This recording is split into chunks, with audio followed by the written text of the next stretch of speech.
Welcome to the Business Boys Talkin-Business Virtual Power Lunch.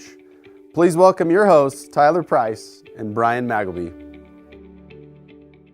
Well, I am Tyler Price, but Brian Magleby is not anywhere to be found. So we have Jeremy Hicks and Troy Dean to come and fill in and redo our show with BBSI. We're missing Jared Oviatt, but that's okay. Jared had other things to go do, right? Plus, we would need a much bigger table if we were to stick Jared and the three of us here. So, but super grateful to have you here. Last week, we had Eric Hudson from the American Credit Union Arena, I think is the name, official, Mountain America. Yep. What did I don't listen to what I just said. Now he's never going to talk to me again. Really funny guy, doing cool stuff, going to bring in some amazing shows. In addition, hockey is coming, and Eric was a hockey guy. So grateful for Mountain America coming out and visiting with us. And I believe we even gave some tickets away to a show. Yeah. So, which is great. So we are grateful for our sponsors who make this happen. BBSI has actually been with us from the beginning. So thank you to Jeremy Hicks and BBSI. And we're going to learn a little bit more about what you guys do and the dreams that you make become reality, right? So, but BBSI, if you have any sort of HR, they have training, they have looking at your business, helping with exit strategies. Correct me if I'm wrong on any of this stuff. Then I always tell people just to walk in and go to the fridge at the conference center and just grab a soda and leave. But I don't know if anyone's actually done that, but I do tell people to do that. So they do have an amazing place. Yeah, at least, say hi. Don't just take a drink. Super friendly people. So great group. We're super grateful for the SBDC and the Idaho Innovation Center. And Brian is dealing with the Idaho Innovation Center responsibilities, so he's not here today. But Volpine Marketing just does a great job with our website and making sure that everything, the broadcasts are live there on the site, as well as our previous shows can be viewed there. And then Tyson with New Line Media is helping us to stream this each and every week. If you have any needs video-wise, production-wise, marketing-wise, I would recommend sitting down and talking with Tyson as well. So with that, and having already run our ad about BBSI, we're going to jump right into this thing. Yeah. And let the man with the golden voice, you are the guy who introduces this show. Did you ever do radio? Out of curiosity? I've been on... You've done it once or twice. With my man, Don Jarrett. I got a little guest invite to one morning. Yeah. It was awesome. I actually really enjoyed it. I could see you having... I remember tuning into Cannonball 101 yeah. and hearing your voice Did you on hear that me? channel. Of course I did. Wow. Yeah, he let me 10 songs and story about each. Oh, yeah. Played horrible music, but he did a good job. Good. Always good to have a backup plan. You know, like Judas Priest? That's what Cannonball 101 is all about, right? Yeah. So, Turbo Lover. Yeah. Anyway, but let's talk first off. You've been with BBSI for how long? 11 and a half years now. Wow. Yeah. And before that, you were an entrepreneur. You had you hung out with the gaming community a little bit, right? And how was that? You being an entrepreneur, that is? I mean, not that you're not currently, because you still have to get out and hustle, right? I always tell people I learned a ton. Yeah. Because we had a lot of fun. I really like retail. I like the idea of come to. Yeah. If you want to get me on, I'll talk about how we've ruined retail. Yeah, really have. And it's not Amazon's fault. It's the consumer. No. Whose fault is it? No. Who are you going to blame? I'm going to say it's no one wanting to go out I might and get some grief about this. Yeah, but if you own a retail store, come talk to me. Yeah, okay. It's your fault. It's your fault. Oh, yeah. Make it engaging, right? Yeah, we've just lost our ability to engage and interact with customers, and so if we can get the same thing somewhere else. Yeah. And we're not going to have any engagement there either. Yeah. Why does it matter, right? Yeah, and then it shows up at my door too. Yes. So we had a lot of fun. We did, big tournaments and things that really engaged our customers. Became our friends, which is crucial to. Yeah. So then 11 and a half years ago, you start with BBSI. And I'm going to say, when I look at the people at BBSI, and I know a lot of them have come since you've been there, what is the secret to attracting Troy and Jared and Mike, and I mean the list goes on and on. It's not just men; you got amazing women there too. So what is the secret?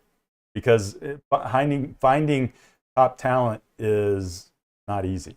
Yeah, I would say a couple of things. One is always be recruiting, right? So if you're not out networking and getting known and getting people to know you, then it's really tough to get, if they don't know your brand, they don't know anything about you, it's really tough to get them to come on board with you. Yeah. Second thing is, and this is coming up a lot right now, really look at the possible return on that investment that employees, because we're kind of holding tight still a little bit to some wages, and this is all I can do or else this, and you got to look at what the opportunity for return is, right? You may have to pay somebody a little more. You may have to give them some benefits, but also culture around your organization is pretty. They got to like showing up and doing it. But we forget and we kind of hold tight to how we've always done it. And this is, I can't pay any more than this. And I always talk to our clients and say, if you paid this much more, how much would you have to get? And what could you potentially get right higher? Yeah. And walk them through that a little bit, because we kind of get stuck in our way. Yeah, because if you're always training people, that's expensive. So, but you were working at a cool company before. They have a mile line. Thank you. Yes, Ideacom ECSI. For those of you who need telecommunications, call Ideacom. Great company. Was there for well over a decade and a half. Yeah. And one of the great advantages and what actually directed me to come to work for BBSI is we were a customer. BBSI. Yeah. So I saw the benefit. I saw the value. I saw the things that they brought to the table, making our life so much easier. Right. But the second thing, and Jeremy hit it on it, was the culture and the people. Yeah. It's just it's a great company, a very fun environment. Because we did talk a little bit about culture last time, and maybe you can address it, and feel free to jump in as well, Jeremy. But there was kind of this discussion: either you're creating the culture or somebody else is. So as you get in and start working with new clients, is that some of the things you're looking at? Is what is the culture 100%. When we do deep dives with customers, that's one of the issues that we really like to probe in deeply. We talk about their turnover rate. Not only can you attract employees, but can you keep employees? And I think culture plays a big aspect. Is being able to make sure that people feel valued, make sure that they have a good time, and they'll keep working for you. Yeah. No, and I recently had someone that I mentor a little bit in his business, and he was lamenting about some things that some employees had done of not showing up to work, and then texting saying, "Hey, I won't be in tomorrow either." And I said, "Well, you are establishing a culture, even though you're not establishing. You're allowing them to dictate when they will and when they won't work. So how do you address that with your clients when there is definitely a culture change that has to happen? What are the things that you would say to them?" Yeah, there is. I read a book last year by Urban Meyer. Everybody knows who Urban Meyer is, right? And his quote was, "What you permit, you promote." Yeah. And I think that's very, very true in the world of business as well as the world of sports. And so we like to make sure that people have good core values, that their employees know and understand. At Ideacom, we had some amazing core values. Yeah. And we hired and fired based on those core values. Yeah. So then you, again, hustling your shop and other things that you had done. So how did this relationship with BBSI start, and what was your tipping point to say, hey, we haven't even got into what BBSI does. We're going to get there. But right now it is that you have attracted in my opinion, some of the top talent in Eastern Idaho under one little section of a cool building down in the Snake River Landing. Okay. Yeah. So what was it that first off you said, you know what, I want to go do that? And then we'll get into what BBSI. Yeah, I mean, there was a couple things. One was my brother actually also worked for BBSI, so he was the one that made the introduction. I was like, what do you do? Like you staffing company? Like, what do you I don't understand? And so he made kind of that initial introduction. But then I had the opportunity to meet who was then our CEO. And his vision, he had just become the CEO a couple of months before I met him. Yeah. And his kind of vision and future of the organization was really this idea around helping business owners be successful, right? Yeah. So there's kind of this, we can take away some of that administrative burden of running a business, and we do that.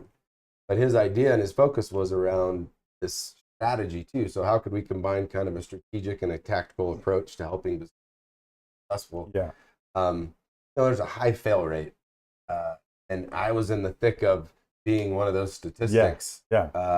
Actually did both for a couple of years. Tried to balance that, and I was like, where were you? I needed an organization like BBSI with my own businesses, and so that really sealed the deal for me, was taking my background of owning 3 or 4 businesses, and the experiences that I had, good, bad, and ugly, and saying I can use that, know that it really will make an impact to folks and their employees, right? Not just to the business owner, but to those that are working for them, and hopefully improve their probability. Yeah, because when you said it, you said, hey, we're just you didn't say it like that, but basically, if people think of BBSI, they should not think of just a staffing company. Because for me, a staffing company is just some guy in a polyester suit that's taking anybody off the street and saying, I'm going to find you a job today, right? And that's not what you do. So although you are staffing at the same time. So what is it that you're doing? Because and what are your clients like? I guess what are their expectations? Because when they're coming in, maybe they don't even know what they don't know, right? So we say that a lot. Actually, they don't know what they don't know. Yeah, I mean, there's usually something that it's attracting them into our environment, right? So it could be work comp product, it could be the payroll side, it could be they've had some HR issues with turnover, things like that.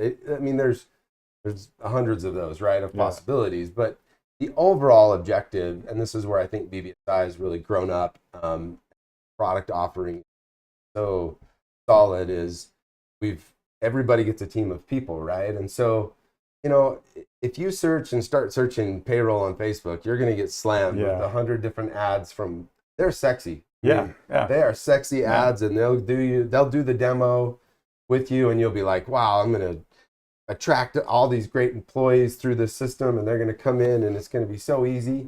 And there is no people behind it, right? Crickets. There's not. It's good technology, but there's not the people behind it. And so BBSI's model is to combine those two things. So each of our clients gets real live payroll specialists that gets to know them, works with them, understands the quirks of what they're trying to get done around payroll, and then helps them strategically as well as getting the payroll done. They get an HR consultant. Again, we've got 2 of the best HR consultants in this area that have kind of seen and heard and done and dealt with a lot of different. So their experience levels is top notch. It is our safety and risk consultant. So we have a lot of clients in the trades and construction, manufacturing, even you think retail, restaurants, even healthcare. We all of those have safety issues and concerns, right? And potential work comp claims that then costs go up and cause issues. So safety and risk is working with them. And then we have each of our clients gets what we call a business partner. Call them that. Sometimes it's like business partner. Like, no, you're not in my. But the intention behind that name of being a business partner was truly being engaged in your success as a business owner. So every day I've got somebody in the office almost, and we're going through what we call a deep dive session, and then we're doing quarterly follow-up meetings to talk at a high level strategy. Where are we going? What's missing? What's working? What's not working? And then breaking really down some action items that we're going to help them with in a lot of cases to move the needle. So it's pretty cool to have that team for a very fair price on your side all the time. So it could be reactive. It could be, crap, I got to fire this person and I want to make sure I do it right. Or it could be, hey, I'm looking at 10 years out. I want a kind of game plan of my exit strategy and session plan. So boy, and I'll say if people who own businesses, if that's not on your radar somewhere, if it's 10 years, it could be less than 10 years, but there's something you want from your business, and having somebody, because we value our business probably a lot more than what paper and pencil is going to value a business, right? 100%. And so if there's a number, having you strategize and say, okay, to get to this number, these are the benchmarks that we got to hit along the way, and that we got to be hitting for probably a 3-year consistency, a 3-year period of time, right? So our business partner, one of our business partners, Jared, talks about this all the time. He spent a lot of time in private equity. Okay. And he said when private equity looks at a company, there's three things they're looking at: profitability, not revenue, profitability. They're looking at people. What kind of people can I buy when I purchase this company, to maintain that working machine, and then processes. And those three things are really, really big in the world of private equity. And we've had some companies that we've helped grow, and they've sold for 6-7 times their value, and it's very satisfying. Yeah, no, that's a big deal. I think what's cool is we're going to meet them where they're at, right? Yeah. I mean, we've helped a cabinet shop line out actual processes of taking an order to installing the cabinet. Yeah. And what does that look like in between? Yeah. Right? We've helped higher level organizations really look at, they've got multiple locations, multiple states. How do we retain our culture and our accountability through all of those? So, I mean, big, vast differences, but we're going to meet them where they're at and understand. Yeah. Some of our clients are brand new into business. They've created a product or service that found that people will pay money for, Right. but don't have a lot of knowledge around how to run the operation. And because they're only getting paid as long as they work, and you created a job for yourself. So these are probably some of the discussions that you have with people, right? Scalability is a huge discussion because we find a lot of business owners, right? They can get it to a certain level and then there's just stuck, right? Yeah. And it's like, how do we get through that without necessarily investing more of my time, money, resources, right? And I'll say, being a business owner, I felt like there was nobody that could do my job as good as me until I recently hired someone and found out, wow, they can do it like considerably more. And I actually had to tell them that. Not had to. I was like glad to say that. I said, I'm grateful you're here because it frees up my time. By the way, you're doing a fantastic job. I only wish that I could have done it, the half of what you're doing. What can I do for you? You need me to run and pick up your dry cleaning now? I mean, you got to serve your people, though, don't you? And that's no, absolutely. Yeah. Back in 2020, then crystal ball, we had no idea. PPP happens, and then all of a sudden, you guys had to become PPP experts. How was that process, and what did that look like for you guys? It was a wild ride. Yeah. No, I mean, the cool thing about where we live with BBSI, there's a larger organization that's backing and supporting us, and then we belong to some associations that also back and support us. So when you all of a sudden accentuate combining government and business, and don't get Tyler started on this. When you start combining those things get a little dicey, right? Because they operate and they run very, very different. So we had to kind of become the experts and a little bit of liaison between all of these things. And we're still dealing with it. I mean, we're still working with clients on employee retention tax credits and opportunity that's there for them, depending on what happened past couple of years for them. And so we had to kind of dig in and really become experts. It was crazy because we were educating banks, a lot of business owners, and others through that process of what it all meant and how it was going to work. And we were learning it like minute by minute, as we went. And it was changing pretty quickly. And so was a lot of other people. But we had an opportunity, I mean, within 3 days, some legislation had to get changed to allow some others to qualify. And our association that we belong to was part of that. And so it was kind of cool to just, I mean, we actually all were working from home. Everybody was sent home. And so we were on Zoom calls like, okay, who's this and this is, but it was cool. And the thing that we were worried about, right, is that without that interaction with our clients, were they going to see value in what we were doing? And actually, I think a lot of them saw a heightened level of care about you and we want you to be successful in this, not just with PPP loans, but in owning and operating a business in a very challenging and different environment than we're used to. And a lot of, I mean, clients are thriving, through that. No, the thing that, again, as a business owner that I saw, because we were one that was forced to shut down for a period of time, and it was about, I don't know, a month and a half, 2 months, and my employees all came back. That, to me, was, because that was not the case for everybody, fair to say. Okay. So what were some of the challenges as maybe you had clients that were in my boat that were like, hey, we got to close our doors, and even yourself, you didn't close your doors, but you weren't in doing work normal. So yeah, what was that whole I don't know, fiasco or however you, awakening or whatever. We all had to learn how to Yeah. communicate very differently, right? Yeah. And a lot of our business also comes from referral partners. So insurance producers, insurance agents will refer business to us because of our work comp product and working with them. And so we're out, Troy's out every day with those folks. And all of a sudden it was like, who's going to let us in and who's not even there. And so we had to learn how to obviously communicate very differently and still host meetings and do things. And so we were doing dives via Zoom, and we were doing some other things to just try to change and adapt like our clients had to. And it, as far as the employee thing, it kind of depended on a little bit. Yeah. But to that conversation back around culture and things like that, it was, there were so many unknowns that it was trying to encourage them to try to figure out, can we compensate? Can we pay? Can we not pay? I don't want to pay people. They're not working. It was understanding what the government subsidy world looked like and how we could effectively use that to keep people on board when they're able to open up.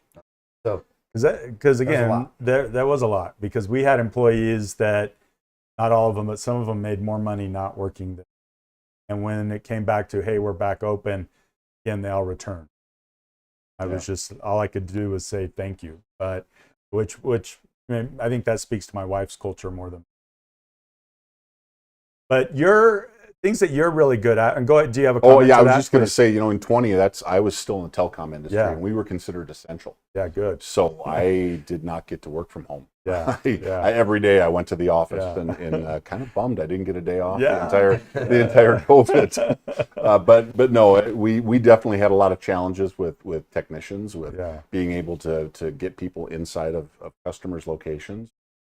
Like Jeremy said, had to develop some new strategies for communicating.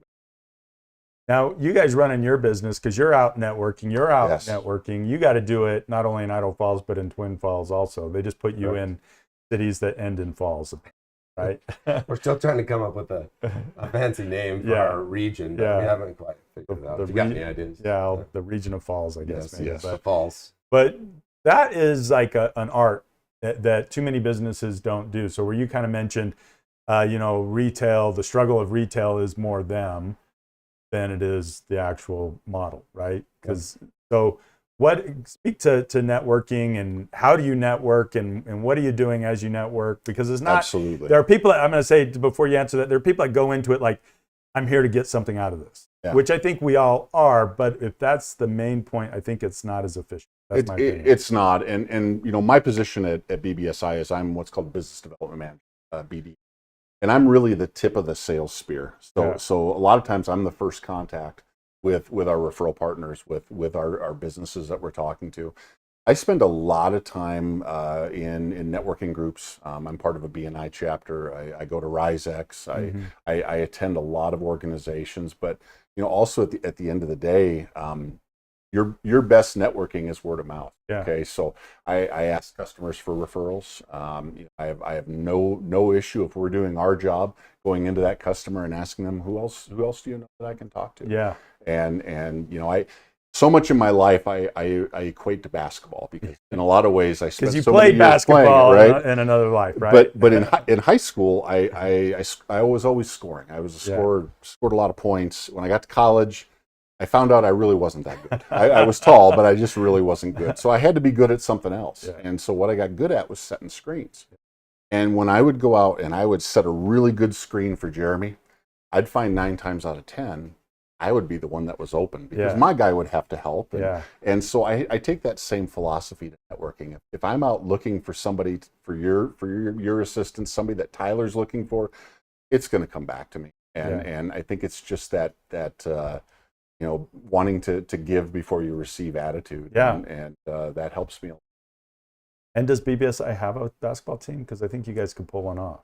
No, I'm old and decrepit. Well, just playing the old decrepit league, right? You got to play in the right league. Yeah, you got to play in the right league. Not with these young kids. Soon. So the 3-point shot was that your forte or not? No. I was in hockey. I would have been considered a goon. I think I fouled a lot. So. Yeah. Well, good. Well, let's talk about Well, because you guys do so much. You did a sales class at the Innovation Center. It seems like you guys are talking cybersecurity a little bit. Tell me a little bit about that.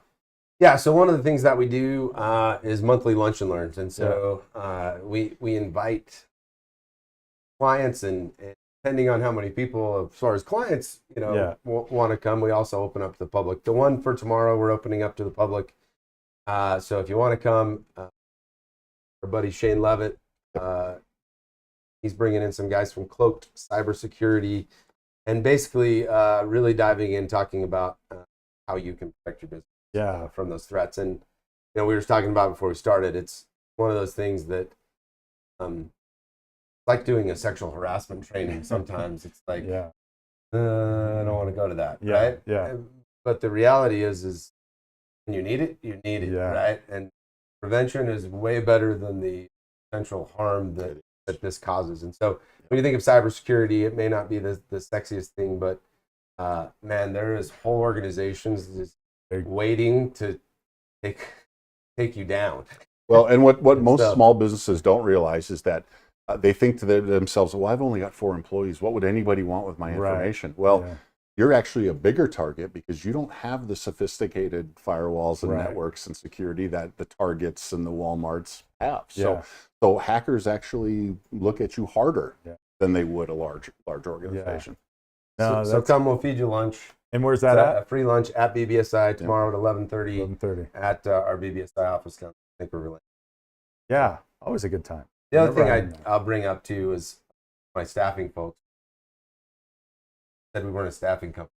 We do staffing. Yes. Let me back up. But it's more than just staffing, because I think that's what there's like this. Oh, all they do is staffing. So, but you guys. I mean, we've worked on higher level positions, direct placement positions for like controllers, and accounting folks, and marketing folks, and sales, and manufacturing, directors of nonprofit manufacturing, and then we also work on the general labor production, world. So we work with companies like Elevation Lab. I know. Now Luca and some of those where we have positions, some are temporary, a lot of them are temp to hire positions. So we're always looking, if regardless of maybe where you're at career-wise, if you're looking for some extra money for Christmas, or you're looking for a long-term career, and regardless of your skill set, there's an opportunity for us to work with you, because we work with a lot of different organizations. And it's fair to say that you also have the employees. It's not that because these big companies are your clients, but you're also, because I've heard you talk about times where you've had to go to the employees and say, look guys, it's not cutting it. We got to do something different. How does that conversation go? And then what? They're like, well, we're going to a different agency. How does that go? Yeah, I mean, it's a delicate thing, but I mean, we're always trying to look for opportunities to help coach them up and help them understand, showing up hard goes along, right? And so, I mean, we're going to give them chances, and we're going to give them opportunities, because life happens, and we want them to be successful. So we try to do our best at kind of mentoring through that process, but sometimes people.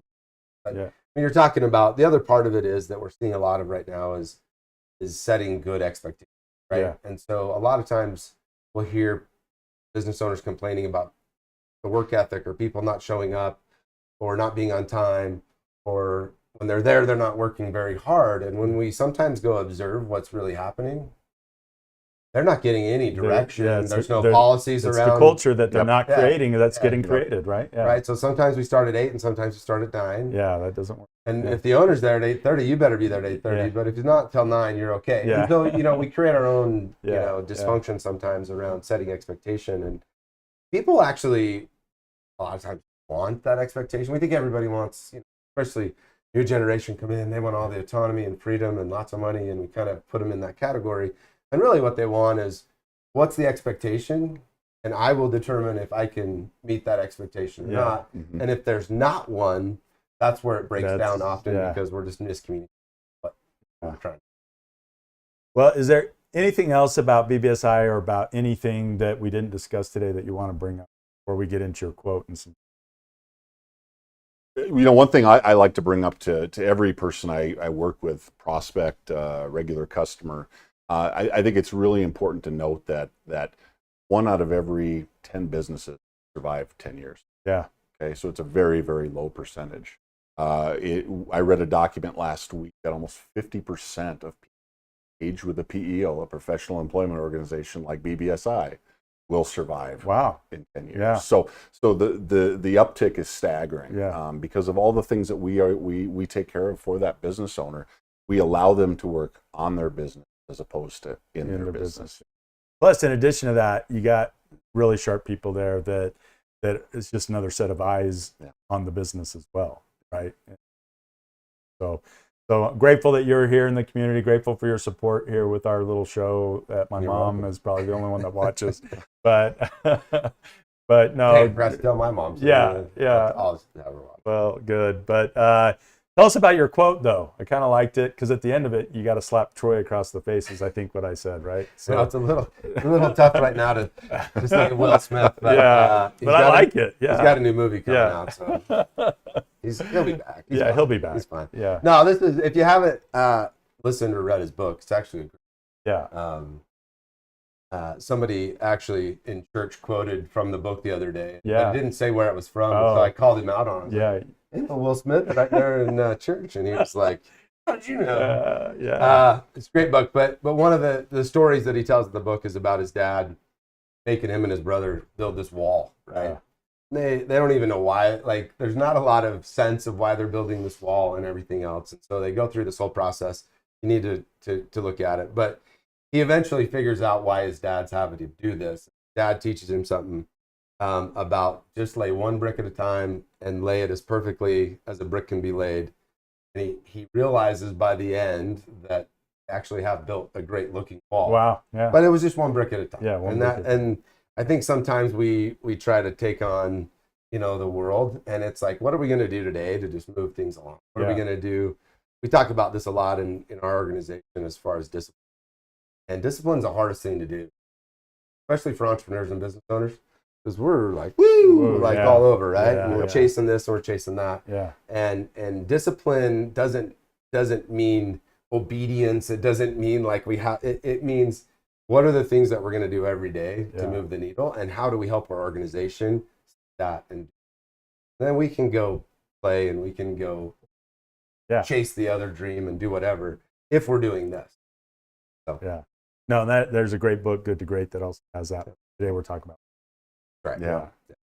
Well, we do have a little training that we're going to get into, and you guys are way more qualified to discuss this than me, so I'm going to put that right there. But this is the 5 must-dos on employee reviews. What's that? Oh, what is it? Oh, Troy's quote. Yeah, we did hit it last time, but Troy, give us we can do that. No, I read a book a couple of years ago from an author named Greg McEwen called Essentialism. And it is a fantastic book for those people who just feel like they've got so much in their life and so much on their plate that they can't get anything done. He talks a lot in the book about going a million different directions a millimeter at a time. Yeah. And I think a lot of people, Jeremy talked about those entrepreneurs, right? Yeah. That's how we end up sometimes, is we're going all these different directions, but we're only going this far. So one of the quotes I took from the book that I thought was really great was this: if you don't prioritize your day, someone else will prioritize it for you. And so that's always very aware in my life as I go through. Yeah, that's amen to that. There's a lot of truth. Like, there's another one, not to one up your goal, but it's like, make something. Well, I'm not even going to say it now because I'm going to screw it up, because I like yours better. So there we go. Awesome. Yeah, but I'm assuming that at some point, as you're working with your clients, you're probably talking about reviews. Mm-hmm. Why is a review important, and do you like this set of 5 things? And we'll go through them. I do, and number one's do on a regular basis. So this is Jeremy's rant. Some of you have heard before, but we're bringing people into the workforce that have had constant feedback their whole lives, right? So if you think of you as a parent, so I always tell my kids, when I went to school, my parents got my midterm, like it was the tear-off copy, the carbon copy, tear-off thing, and I had to bring it home and maybe have them sign it, So twice a semester, they knew how I was doing in school, unless they went and asked, right? I got Power School for my kids. I look every day. I don't. my wife. Yeah. Sarah looks at it every day and says, hey, AJ, you got a 0 here and a 0 here. She calls it you're zeroed. So if you have zeros, that means you don't get to do anything. Yeah. You got to at least try, right? Yeah. So they're getting this constant feedback. Then they get an Instagram account and they put a picture of themselves and oh, you're so cute. Oh, that looks fun. Whatever you're doing, right? So if you think of this, it goes on and on. There's 100 examples of this. But and then we go into the workforce and we're like, hey, I did my job. And no one's telling me I'm doing a good job. And it's the hardest thing to do. And there's been times in my career when I maybe lose somebody or I'm talking to somebody and doing the review and they'll tell me like, well, sometimes it just feels like you're so busy, so I don't talk to you. Right? So we've got to give ourselves, we've got to give them an opportunity to have that conversation, us feedback too, as well as give them feedback. If you don't do that and you do it once a year, what they're going to do is ask you for a raise every once a year. And then you're going to have that conversation and decide what you got to do there. So love number one on a regular basis. We talked about this a little bit of having expectation and accountability. So that's number two is set those goals. That's crucial, right? If we're going to talk to them, we better have an understanding if they're getting done what we've asked them to get done, how they're doing. The thing that you often find out in those conversations is sometimes they might not have the tools or resources to get something done. So you're upset that they're not meeting expectation, and then you find out, right? Oh, they don't have this that they need to do that or this training. I thought they were just slacker. So it's good to understand what that looks like. Number three was use the review form that's here. Do you supply something like that to clients? We do. Okay. And we have kind of a standard template, and then we can customize it based on what maybe their specific industry or their needs are for that. But 3 and 4 go well together is document that progress. So it can be really simple. It can be more complex depending on what the job duties and responsibilities are. But regardless of that, have something that gives you the ability to track it over time, because we all think we're really smart and we'll remember in 3 months what we talked about 3 months ago, or a month ago, or last week. And we don't, right? No. And so if we set those today and we go through those, it just gives us an opportunity to look back and go. One of the things that BBSI does, and I like, kind of just revived this a little bit, is we do what's called a blueprint. So each of us, including myself, fill out what we call a personal blueprint. It's a little more in depth about your objectives and your goals, and it's a little bit more high level. But a review of that, along with some specific, if Troy's on the sales side, we need to review how many leads are we getting in, and how many are we getting through the pipeline and closing, so we can understand what's working and what's not working in the process. So that gives us this. And then 5, we've talked about is listen, which is a harder thing to do. I'll go to a job interview or an employee review, and I'm like, I don't know anything about this person because I've just been talking. So shut up. Shut up and listen. Ask the question and then. Well, and I'll say with my little team, I've got 3 people that I work with. We have more, but that's my little group. And at the end of each meeting, it's once a week for 20 minutes. I'm not going much longer, because otherwise then we just start talking about whatever, which is fine, right? But I always end it with, well, what can I do for you? And they're always the same answer. I'm good. Well, I am asking because I need to know, and to your point is, do you have the tools to do your job? Are we setting you up for success or failure? And so far, I've never had them say, oh, I need this. But I sincerely want to know. So as an employer, how do you get true feedback here? Because I think sometimes employees can even be a little bit hesitant to say, well, you said to be here at 8. We don't start till you're here, but I'm here at 8 and you're here at 9. That's a hard thing to say to the owner, right? So anyway, I don't know. You got thoughts on that at all, Troy? Or? Well, I think it obviously goes back to the culture thing, right? I mean, a lot of it has to do with trust. And one of the things I've always felt with reviews, I think yearly reviews are about worthless. I think reviews need to revolve around personal and professional growth for the employee. And that's part of what you're talking about is what do you need to do your job? What can I help you with? And that's kind of been my thoughts on it. Well, and I think by asking those questions, you're opening the door that maybe they don't have something, but maybe as they think of something and they need something more open. Then the other thing is give it to you, do something with it. Yeah. Because and it may not be something that they're like, no, we're not going to implement that, but share with them around the background and take it and think about it. You know what I mean? Like give them an opportunity to feel like their input was valued. Yeah, because I'll say this, early on in our entrepreneurial journey, we're in almost year 15. If someone would have given me feedback, I would have taken that as like an attack on what we're doing. Now I would take it as, oh, I can see that. You know, so I've matured a little bit, but I'm also tired and I don't want anyway. Yeah, do something with it. Yeah. Well, we're super grateful for what BBSI does for the local, and you have like their big global company, right? And doing great things, but more than just staffing, although they do staffing. Let's clarify that and really make that very clear. But if you have a need, reach out to Troy or Jeremy, but Troy is probably your best place to start, right? And just listen to what they have to offer, see if it's a good fit, right? And I just see you guys out in the community doing cool stuff. And come by and see that beautiful building in the background right there. So behind we'll even do what we've done a lot lately is if somebody wants to sit down and just go through kind of a mini deep dive process to understand, because it's hard for like they're like, I don't know what that all means. You want me to sit in a room for 4 hours? Like, what is this? You know, come in and we'll feed you lunch and we'll do a 2-hour session, and so you kind of get an understanding and a feel for what those conversations look like and how it's going to open doors for you.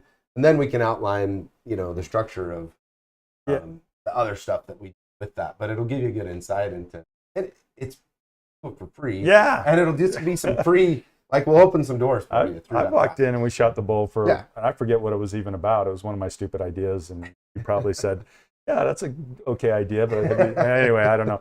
But no, and I would definitely highly recommend that, getting another set of eyes, because you guys, in addition to hiring great talent, you got people with a lot of capacity and ability, which, and that speaks to great talent, but you really have solid people at BBSI. Super grateful for all that you do. And with that, we're going to let Tyson play a video for us on this. Oh, we do have a prize, the $40 gift, and it's in my my pocket here, so I'll make sure that, glad you said that, I would have walked out with it. And it's to the Firehouse, right? Great place. Great local place. Owners, great food. So there's a question that we typically ask, and anybody got a question? I got a great one. Okay, we talked about this last time on Take One. Yeah.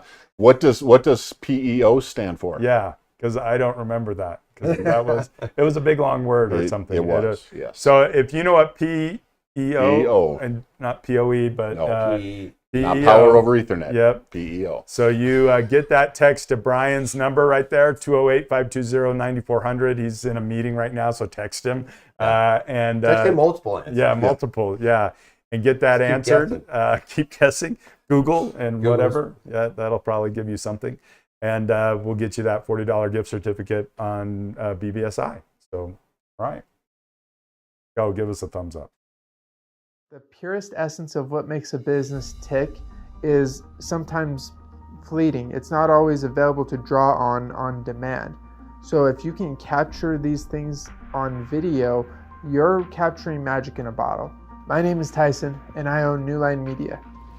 I really believe that the keystone to any successful business is the connection that business builds with the people that it serves.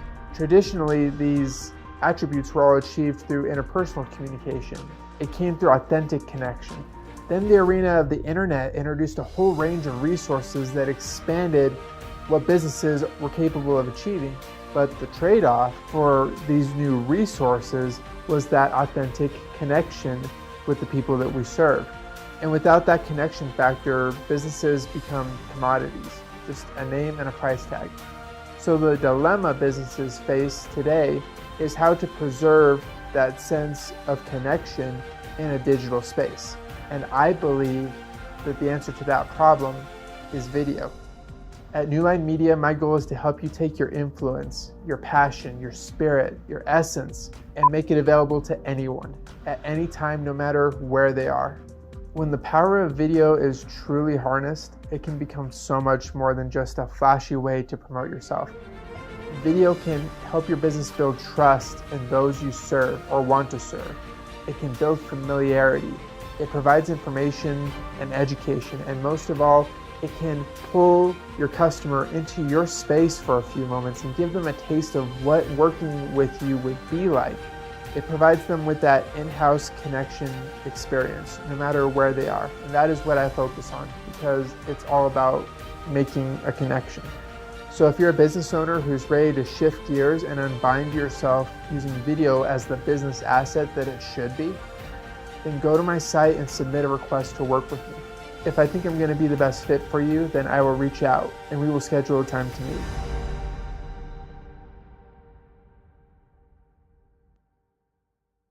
Idaho Innovation Center, taking your business to the next level. The Idaho Innovation Center is a business incubator located in eastern Idaho, providing resources to companies where entrepreneurs can confidently and aggressively start and grow their small business through collaboration, education, mentoring, and shared resources. Here's what some tenants of the Idaho Innovation Center have said. The classes they hold at the Idaho Innovation Center have proven to be invaluable for my business and its growth.